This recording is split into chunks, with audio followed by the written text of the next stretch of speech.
Hello guys, how have you been? I'm Takash. Now I stay in Las Vegas, United States. So here is my third week in living in Las Vegas, United States. Really fun, and then still trying to setting up how to. So many things are different from Japan and Australia, but it's quite fun. So today, I'm really happy to share what I enjoyed one of the conference last weekend, Australia-Japan Youth Dialogue 2021. This one, didn't, and this one, didn't. So this is kind of event, so selected for 18 delegates, and they discussed about the relationship between Japan and Australia. So I'm the kind of like, so many people joined from different backgrounds, or diversity backgrounds, Japanese, Australian, and maybe from other countries as well. And then it's really international, but who selected for 18 people who will be the next leader. So everyone, so all the delegates are amazing. And I met so many people there. But this year, unfortunately, we couldn't do it in person. They normally do in Japan or in Melbourne, or maybe the Parliament House, or any other different places. But this time, of course, unfortunately, we are in this COVID pandemic situation. So the organizer, they decided to do online. But still, it's really amazing thing. Because I joined from the US, and all the other delegates, Japan, Australia, or Guinea, any other countries, still Africa, this is still happening. So that's really cool. So today I just want to share my recap and also my understanding as well of why Australia-Japan partnership and relationships is quite important.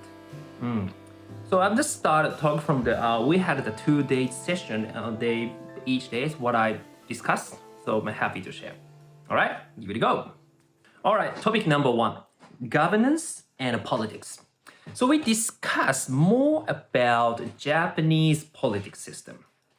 The current issue is in terms of democracy, the only one strong party dominant.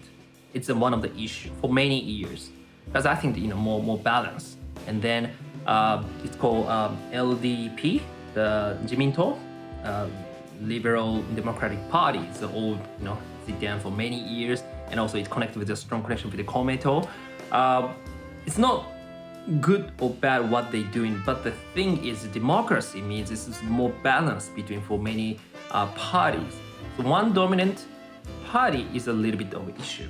And I'm really fascinated about, interesting to think about of this discussion is the more about the Australian diversity background people in the government. I was in Sydney. Under the lockdown, it's really strict. Only one person could go to the shopping in your family. So for example, if you go outside, always police was there. Always every night helicopter was there, like kind of like under the war or sci-fi. But actually, government tried the best for more healthcare support. For example, if someone could completely lose their job because of the lockdown, actually they have put some money. It's called Centrelink. Through the Centrelink, there's actually more financial support for the people, and actually really definitely better system than Japan. And then why they could happen? Actually, the top of this Australian healthcare service, actually, I don't know he or she, but it's a nurse background. It's very interesting. It's not only the politics. It's a nurse background, and also 3 of their secretly, the main people, it's all female dominant. That's very interesting, because how many female politicians work in Japan? It's very conservative, right? So these kind of things actually in Japan I feel very behind. And I ask the question, why it could be happen? For example, it's not Australia. For example, New Zealand, a female prime minister. Why it could happen, right? And then she's actually DJ artist background, right? It's very interesting. So why it could happen? Actually, it was a big movement in the 1960s, 1970s. So the more women or maybe more diversity background people needs to be in the position in the government. So actually long history. Opposite in Japan, actually still really conservative way of doing. And also we discuss about how Japanese election system is outdated. and most of the young people did not forced to try to go to the election, or even plus maybe they can't vote for the of course they can still vote for the politicians, but they more for the party, the which party you voting for. So I think there's so many things still needs to be changed to not a huge change. In my opinion, is maybe more updated in a possible way, in a more diversity background people. What I want to do is more, for example, like for me, like or some other artist, or like just a painter or DJ could be our next prime minister. That's really cool because we need more story and artist and diversity background in the politics. Yeah, so that's what we talked. Second, defense force between Australia and Japan. It's really interesting. Of course, maybe some people already read a lot of articles. Says the two keywords. It's called AUKUS, AUKUS. So it's a strong connection agreement between Australia, United States, and UK. So all these three countries start connected for the technology, defense force, or like IT, or like AI, or like quantum computers or something. But I personally understand because this is more for China. But I understand. But on the other hand, my opinion is nuclear submarine. Still, I think it needs to be more discussion. Again, personally, okay, this is my personal opinion. Anything using the nuclear energy is actually really, really need to be discussed because I'm a Japanese. I went through the 2011 a huge big earthquake happened in Japan, and after what happened on the nuclear power plant in Fukushima, it's a really, really, controversial. And even still, they making a lot of nuclear wastage into the world every year, tons of thousands of millions of big nuclear wastage. So we still, if you think about sustainability, we definitely think about it. But still, I understand that these three countries, a strong connection, especially for the technology side, that's a really good thing. Yeah. Another thing, this is I didn't know. If you know this keyword, quad. Quad means four, and actually this is more like a Japanese Abe-san, the Prime Minister Abe. Actually, he tried to do it before. So it's a connection between Japan, Australia, US, and India. So all these four countries get some more connections, more like support each other, and a more stronger network. They're actually, so my conclusion is it's good to have a connection, especially Japan and Australia. Why it's important? Because only the power balance happening only in the US versus China. But in between, Japan and Australia, if we can strong partnership, we can be like a good, like what is called mediator, right? It's not just a conflict. It's a US, China. Not only that, and plus Japan, we are Asian, so we can understand both sides as well. And Australia, the Western country, could more discuss other side as well. So I think the more important things is about the balance, but it's not just only for the force, the power things, but more for dialogue, discussion, talking, understanding, harmony. But yet still, I totally understand the balance thing. Good. And also topic number 3 is gender equality. Of course, this is another important topic, and especially if I've been working in the art sector, and especially working in a Western country, like for example Hollywood or Western films, as an Asian actor performer, you see so many inequality happening in this industry. So we start thinking about it's not just only for the gender, it's not just only for the minority, it's not just about for the what it's called, acting roles, for example. It's all connected. So what I realized, okay, if you have a privilege, what's your biggest fear? What's the biggest fear? This is what I start thinking about, because now after post-pandemic, the society needs to be a little bit changed. We have to a little bit shift for another way of thinking. So for example, rather than just take or maybe share, for example. So if you have a privilege, how you want to utilize this privilege? It's more share or something.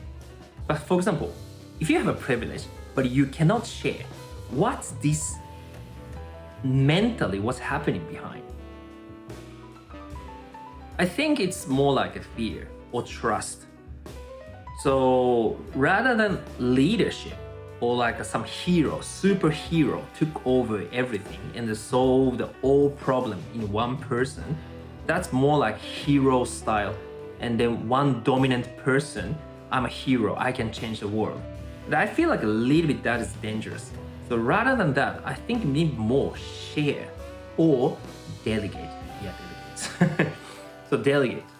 So what happening is mostly like good teamwork. When you think about the filmmaking, it's not just about one person. Of course, sometimes, of course, the director needs a huge, strong vision to make a really good film. But at the same time, he cannot do everything. Director, sometimes he cannot do everything. He just check because sometimes he cannot touch the camera, right? That's camera operator's job, right? So it's a delegate. But why he can do? Because he trusts him or trust her. So that's why it's happening. So it's more what we need, gender equality or minority or the racism, everything, I think there's more trust in the delegation. So that's what we still need to achieve. But it's not about outside, but it's your inside. So I think the more, that's why I'm doing acting for mindfulness.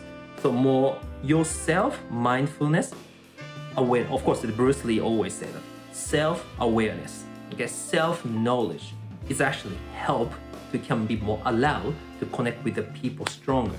And actually, it's more less barrier or the blockage to connect with other people. This is, I think, I came up with the idea. It's not what we discussed on the session, but yeah, this is really thinking of. All right, so now going to the day two discussion. Okay, topic number 1. It's business and trade across Australia and Japan.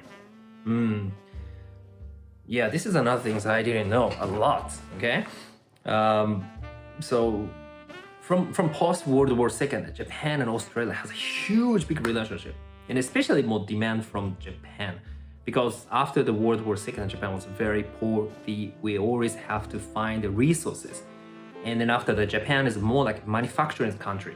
Like, of course, the car company, for example, like Toyota, Honda, Nissan, whatever, and then all need resources. Then Australia, we thought that's really important company, and now bubble burst, bubble hokai, and then actually the economy shrink. So that's why more another second growth needs more connection with Australia help. And now the third stage, we have to think about sustainability. So it's more sustainability partnership, a bit more objectives getting a little bit different now. And then, so Australia, so think about Australia. So which country is the most biggest connection in terms of business trade? Of course, China. That's the biggest. Well, okay, so what's the second? Actually, it's Japan. So it means still, in terms of business, Japan and Australia has a long history and long, strong relationship. But what I was listening to the discussion and was, wow, that's interesting, is this depreciation of Japan capability in Australia. That's interesting. So this means what we need to do is more like a education of Japanese culture, for example. So I think that even what I found, okay, as an artist, film background actor, performing artist, so many people in Australia love Japan. And Japanese people, so many of Japanese friends, they love Australia. Oh, such a beautiful country, I want to go, right? And then business-wise, of course, it's a huge, big stakeholders, right? It's a strong partnership. And then even defense force, that's another session of what I discussed, a strong connection. Yet, how's the art and culture? Of course, community-wise, there are some older connections, like even Japanese film festivals in Sydney, Japanese Foundation, but I think it's not reached to all the citizens, all the residents in Australia. Oh, it's a Japan in Japan. Why?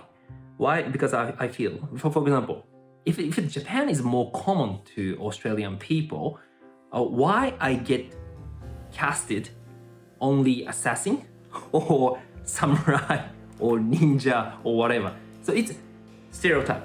Now, I'm not saying I don't want to play the role. I'm happy to play the samurai. I'm happy to play the assassin, right?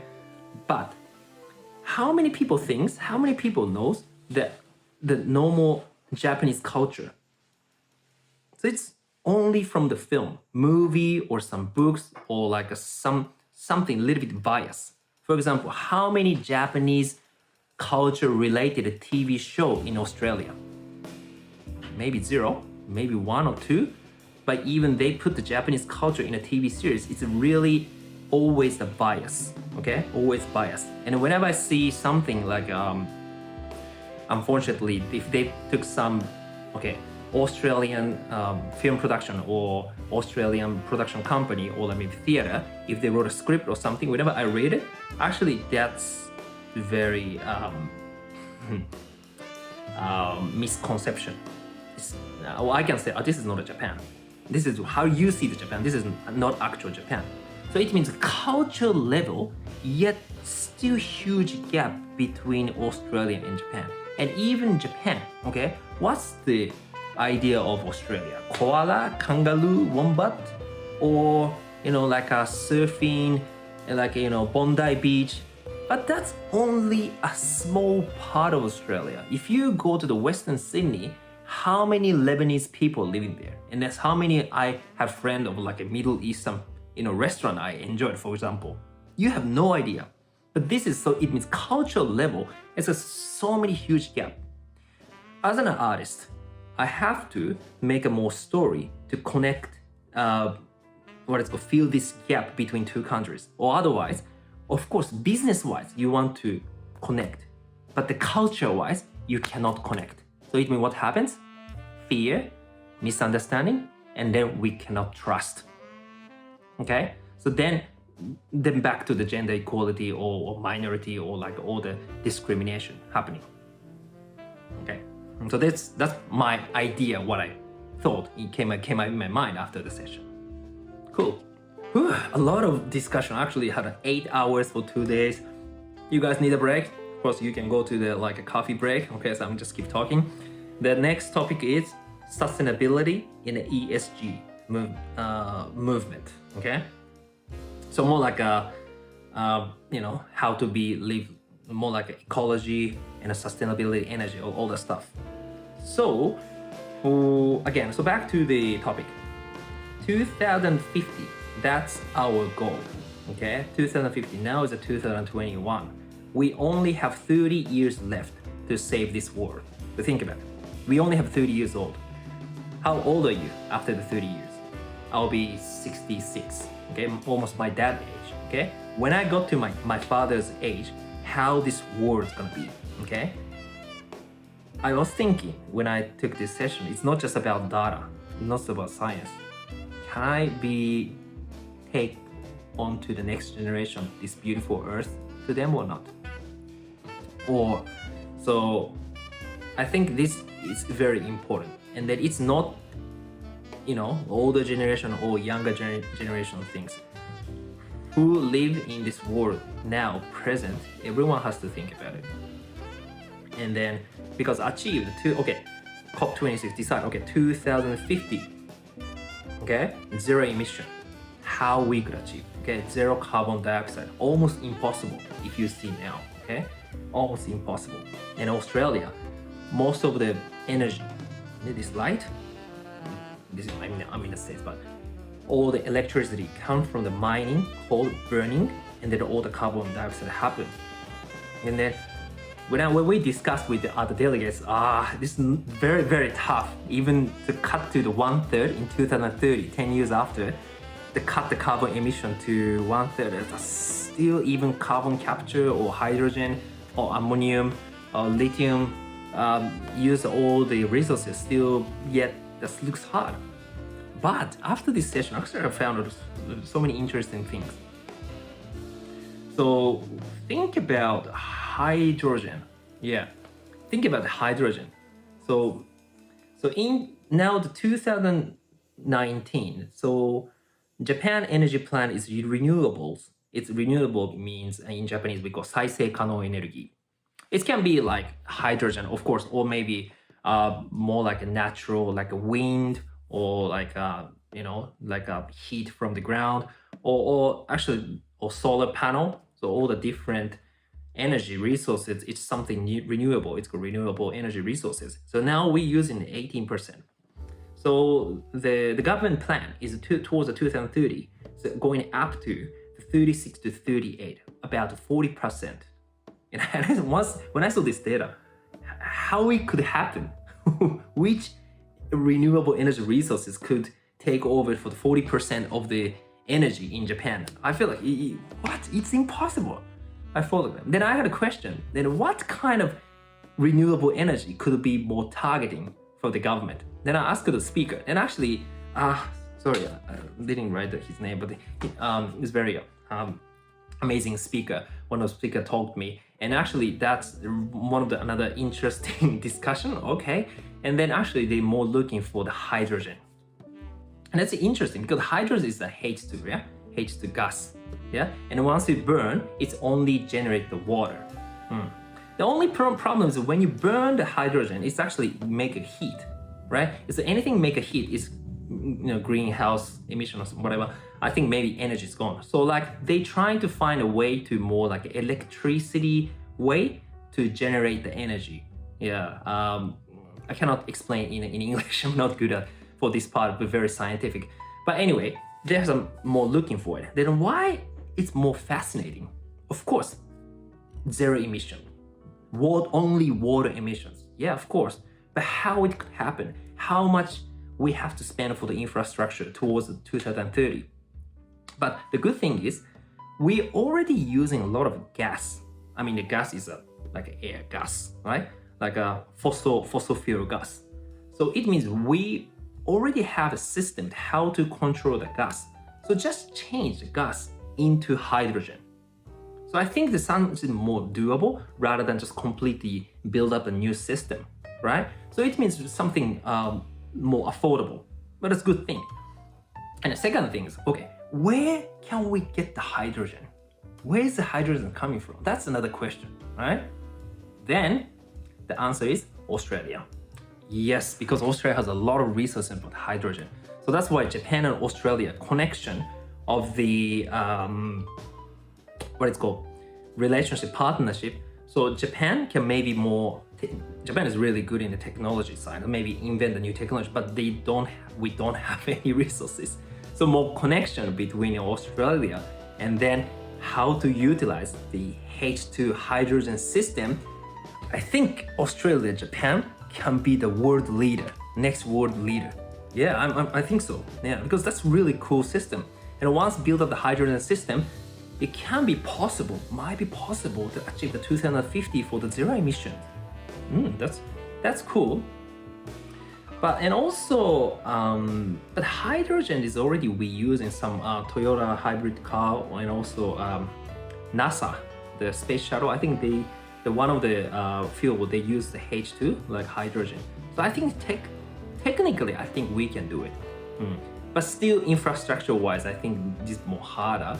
So the one important thing is all we have to more understand what's happening in the world now, and then how we think to support all these sectors to can be achieved for the 2050. Okay, so now break it down a bit more our lifestyle. How do you think? Okay, just for example, just interesting. More sustainability, healthy lifestyle, rather than just keep using the car. Today, I walked or went to the walk back from the gym with my wife, the 20 half an hour walk. But it feels okay. Like, looking the mountains, it feels nice, and the sunset, oh, that's nice. Yeah, it's a half an hour walk, but of course, maybe if really busy, we can't spend the time that much, but sometimes maybe we're looking for the way more sustainability, or even cooking, or maybe cook at home, or like always think about the way even the lifestyle could be changed to more think about how we can achieve for not only for the one big company, but for us, every one of us can maybe little bit slight care, maybe can be slightly achieved for the good future. Okay, now finally, last three topic. The last three topic I just go quick because this is more familiar for my area. So walking cross culturally, so Japanese culture, Australian culture is very different. When you walk, you have to understand the more like, not an informal way of how the Japanese people think or how the Australian people think. So it's a huge gap. But just like saying, maybe our delegates could be not only me. I think that all the delegates are all amazing. They can be next leader to connect two countries, I'm pretty sure.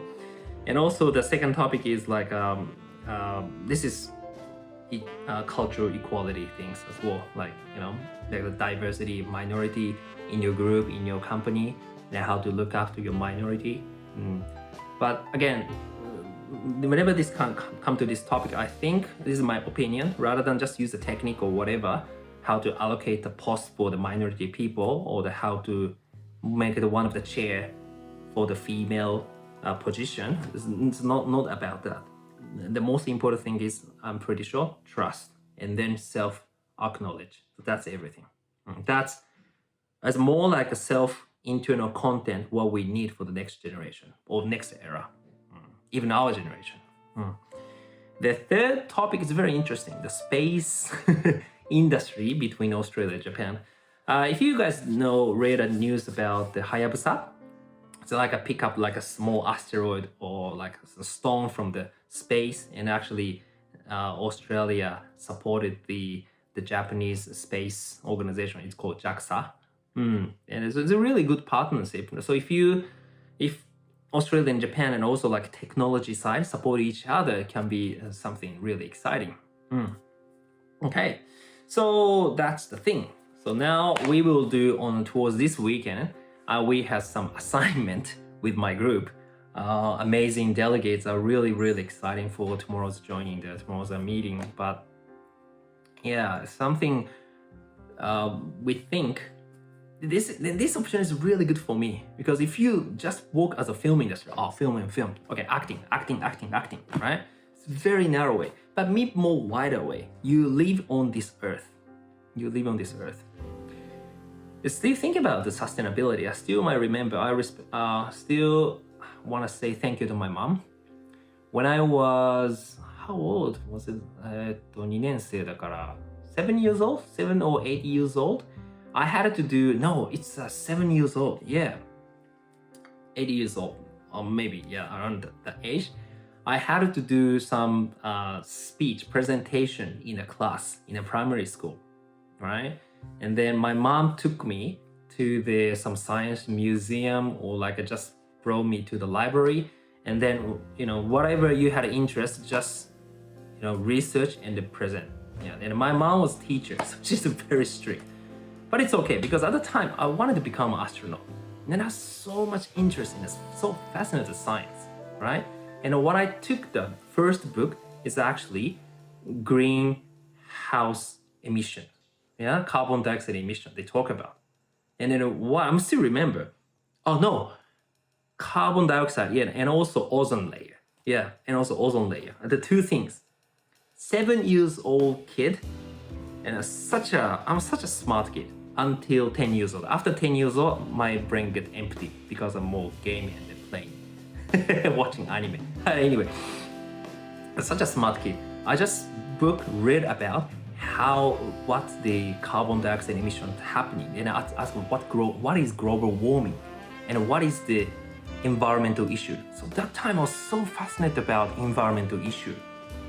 Then now what happening is now 36 years old, I'm still doing a completely different sector, like arts and film industry, but I still got a chance to join this kind of delegate huge big thing to start thinking about what we need to do towards our future. So if you guys feel something, just feel free to put some comments. So actually, maybe it's gonna be a really long YouTube video or Facebook video, but I think it's really good to discuss to every one of us. So thanks for watching, and then see you soon.